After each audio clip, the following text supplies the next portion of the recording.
بسم اللہ الرحمن الرحیم. کیا آپ جانتے ہیں کہ عمران خان کے علاوہ بھی دنیا میں ایک شخص ایسا ہے جس کی کلٹ فالوئنگ ہے؟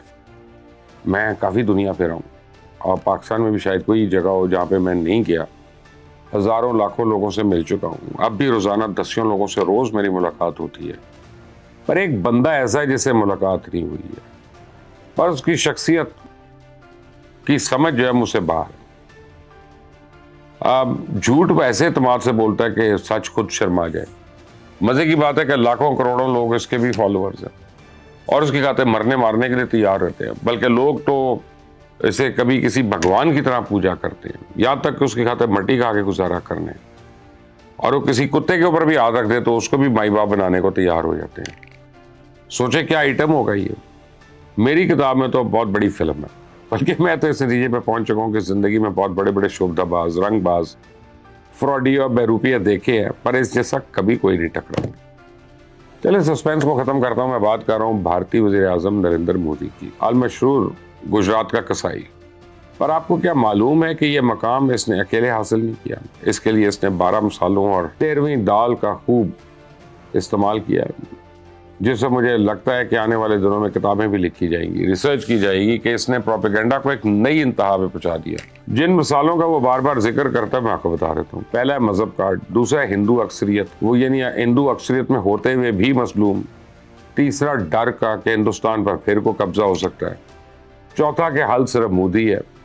اب آپ دیکھیں مودی نے کہانی کیا فلمی قسم کی بنائی کہ میں 6 سال کی عمر سے چائے بیچتا تھا، انتہائی غربت میں زندگی گزار دی، پر مودی کی بچپن کی تصاویر دیکھ کر تو نہیں ایسا لگتا. سچ یہ ہے کہ مودی چائے بیچنے والے کا بیٹا تھا اور اچھا رہن سہن تھا. آپ غریب کسی صورت نہیں کہہ سکتے، اور یہ میرا کہنا نہیں، نریندر مودی کے چھوٹے بھائی برہاد مودی کا کہنا ہے. تو مودی کو چائے بیچنے والا نہیں، چائے بیچنے والے کا بیٹا کہنا چاہیے، بلکہ کینٹین ٹھیکیدار کہا جائے تو زیادہ درست بات ہے. تو غربت کی کہانی بھی مودی نے خود ہی گھڑ لی ہے. میں تو یہ کہوں گا کہ منجن بڑے اچھی طرح بیچا ہے گجرات کے کسائی نے.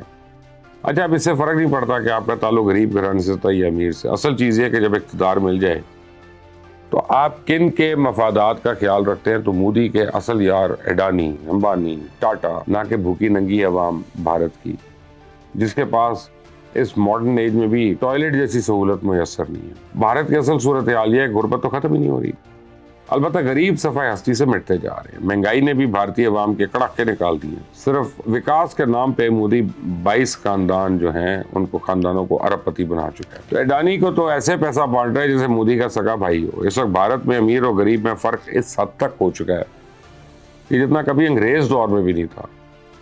اسی لیے 5 کلو اناج کا کٹورا مودی نے بھوکے ننگے غریبوں کے ہاتھوں میں تھما دیا. نہ یہ بتایا کہ مہنگائی کم کیسے ہوگی، نوکریاں کیسے ملیں گی، غربت کیسے ختم ہوگی.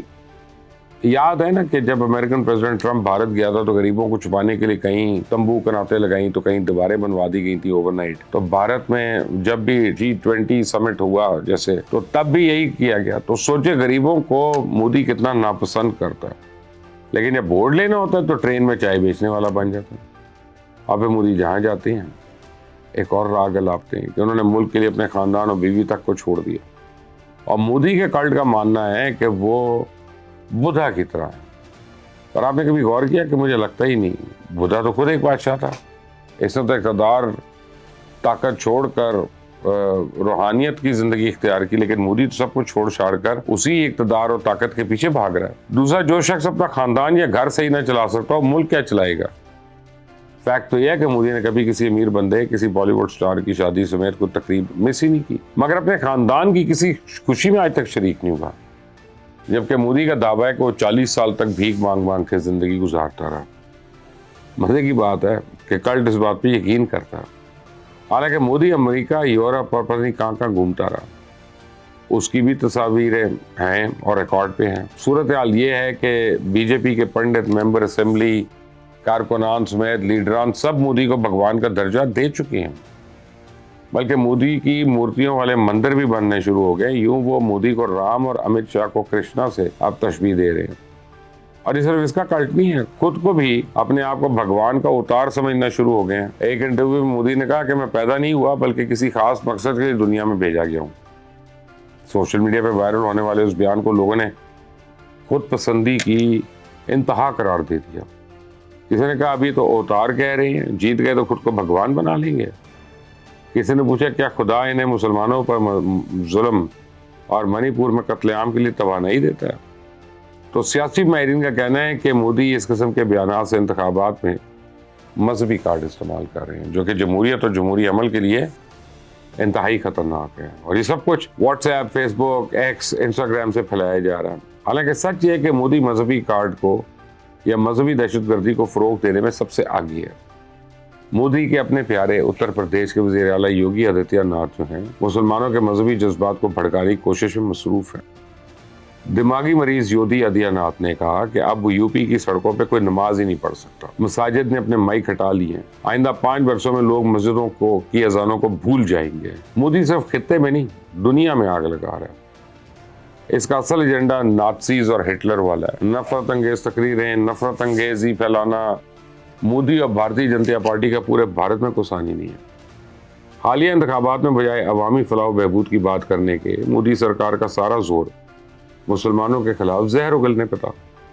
تو مودی سرکار نے اپنی انتخابی مہم کے دوران مسلمان مخالف بیانیے کو مہرے کے طور پر خوب استعمال کیا۔ اتر پردیش میں انتخابی مہم کے دوران مودی سرکار نے اپوزیشن کو ٹھٹائی سے مسلمانوں کے خلاف انتہا پسند طرز عمل اپنانے کا مشورہ دیا۔ تو اتر پردیش کے وزیر اعلیٰ آدتیہ یوگی بھی مسلمانوں کے خلاف زہر اگلنے اور تقریب کاری کرنے کا کوئی موقع ہی نہیں جانے دیتے۔ مودی سرکار آدتیہ یوگی کی تعریفوں کے پل باندھتے ہوئے کہنے لگی کہ جناب اتر پردیش کے وزیر اعلیٰ سے سیکھنا چاہیے کہ بلڈوزر کہاں چلانا ہے، کیونکہ اتر پردیش کے وزیر اعلیٰ آدتیہ ناتھ بلڈوزر بابا کے نام سے مشہور ہیں، جو مسلمانوں اور دیگر اقلیتوں کے گھروں میں، عبادت گاہوں میں اور کاروباری مراکز کو مسمار کرنے کے لیے مشہور ہیں۔ تو مودی سرکار اور بی جے پی ایک منظم منصوبے کے تحت بڑے پیمانے پر ملک بھر میں مسلمانوں کے خلاف کریک ڈاؤن کر رہے ہیں۔ وہ اس بات کا بھی ثبوت ہے کہ بھارت محض ایک ہندفتہ ریاست بن چکا ہے، کیونکہ کانگریشنل ریسرچ سروسز کی بھارت میں انسانی حقوق کی خلاف ورزیوں کے حوالے سے اپریل 2024 کی جاری کردہ ایک رپورٹ کے مطابق بھارت انسانی حقوق کی بے شمار خلاف ورزیوں کا مرتکب پایا گیا،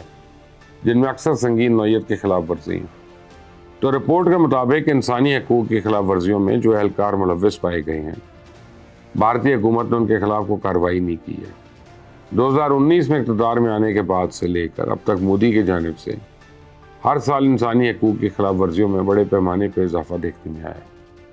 گزشتہ سال سویڈن میں قائم رائٹرز ڈیموکریسی پروجیکٹ نے بھارت کو گزشتہ 10 سال میں بدترین نامریت پسندوں میں سے ایک قرار دیا۔ اس سے پہلے 2021 میں امریکن فریڈم ہاؤس کی رپورٹ میں دعویٰ کیا گیا کہ انتہا پسند مودی اور ان کی جماعت بھارت کو بدترین نامریت کی جانب لے کر جا رہے ہیں۔ تو بھارت بین الاقوامی قوانین کی خلاف ورزیاں کرتے ہوئے دوسرے ممالک میں بسنے والے افراد کے خلاف اپنی ایجنسیز کے ذریعے حملے بھی کروا رہا ہے۔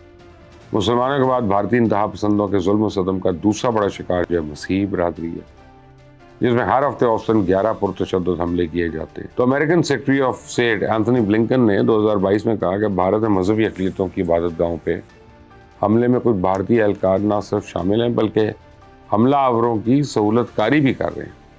تو اینتھنی بلنکن کا یہ بیان اس بات کی تو کمازی کرتا ہے کہ بھارت میں اقلیتوں کے خلاف ہونے والے حملوں کو حکومتی پشت پناہی حاصل ہے۔ امریکن کمیشن برائے بین الاقوامی مذہبی آزادی نے یہ سفارش بھی کی ہے کہ سیکرٹری آف اسٹیٹ بھارت کو مذہبی حق کے حوالے سے ایک تشویشناک ملک ڈکلیئر کر دیں۔ یہ تو پتہ نہیں ہوگا یا نہیں ہوگا، لیکن ایک بات بڑی طے ہے کہ مودی کی نہ کلٹ کم ہو رہی ہے، نہ اس کے جھوٹ کم ہو رہے ہیں، اور نہ ہی اس کے ظلم کم ہو رہے ہیں۔ آپ کی اس بارے میں کیا رائے؟ مجھے کامنٹس میں ضرور دیجیے گا۔ اس چینل کو سبسکرائب کریں، بیل آئیکن کو پریس کریں۔ انٹل دی نیکسٹ ٹائم، اللہ حافظ۔